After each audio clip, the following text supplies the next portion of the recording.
Hey guys, 7th here, coming at you with another episode of Game Sniffin. This is a bit of a flashback to before we moved to Texas, and what you're about to see is the entrance to a store that you may never have heard of before. It's called The Grid, and if you look underneath there, it says Powered by Goodwill. For any of you retro collectors out there who have wondered why over the years, especially the last couple of years, that Goodwill has gone to shit when it comes to having good deals on retro games and what have you, this is why. Because all the games that they don't sell on their rip-off eBay auction site nowadays, those games now get shipped to places like this. This is their own electronics boutique / GameStop style store. In fact, when you walk into it, it looks kind of like a mix between an old school electronics boutique and an Apple store. Very, boutique-ish with lots of neon lighting and things of that nature. The first thing you notice when you walk in there is the glass case that you just saw, which has all of their, I guess what they consider their rarest stuff. Then you have just a long wall full of accessories. Now there's one right there you're about to get a better look at that I wished I had bought and I didn't. It's the I believe it was made by Mad Catz, but it's a Dreamcast light gun peripheral that you could actually plug a VMU into, and I believe that one was made by Mad Catz, if I'm not mistaken. And it was just cool looking and it was cheap, and I wish I bought it, but I didn't. Now there's an NES Advantage. I did buy that because I was missing one. This was a table that had all of their controllers and whatnot. And you've just got all sorts of peripherals, cables, just about anything you need as far as a controller or a cable hookup, they had it. And they also had some more obscure stuff, like you can see some of these retro consoles, combo sets, like the plug-and-play Atari that you just saw there, and these are plug-and-play Star Wars games. I actually ended up buying that Darth Vader one for $3, and I think I ended up giving it away as a gift. But then you get over to the other side of the store, and I'm not gonna lie, they have a sizable inventory. It's not the biggest store that I've been in, but they do have a lot. As you can see, this is their GameCube and their PS1 stuff. I did end up buying this right here, Apocalypse. I know it's not a rare game or anything, and it's not even particularly good. I just remember kind of digging it when I had, when PS1 was new, so I went ahead and picked that one up while I was there.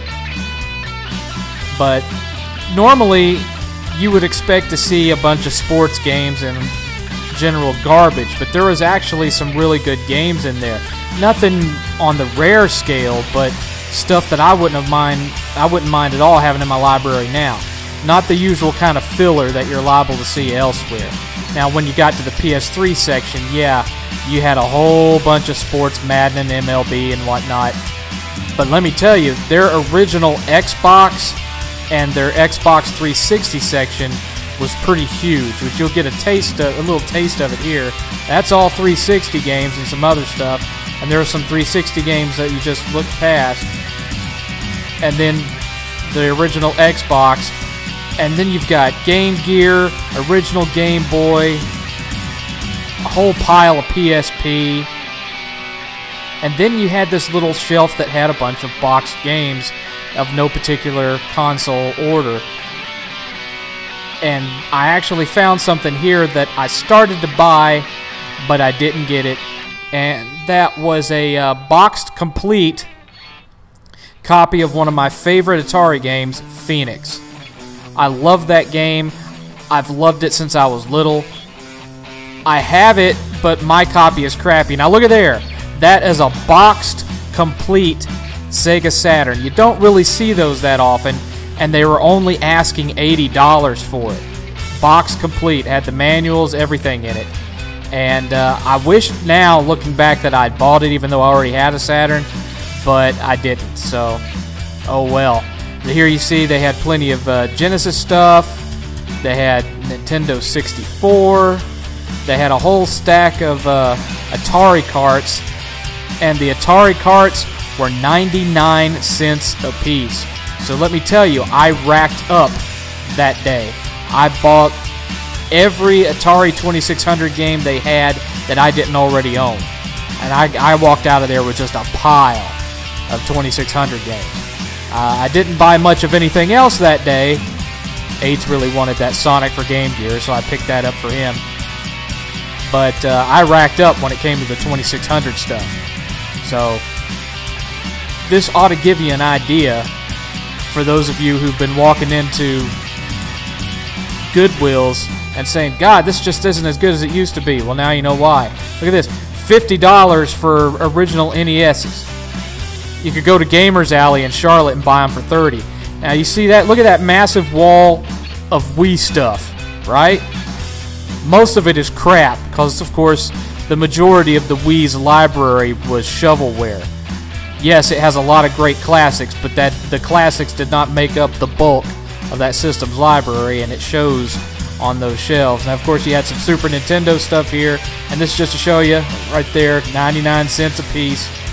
So once again, now you retro collectors out there can see why Goodwill is no good anymore. It's because they're shipping all their shit to the grid. Well, what they don't sell on their eBay ripoff site anyway.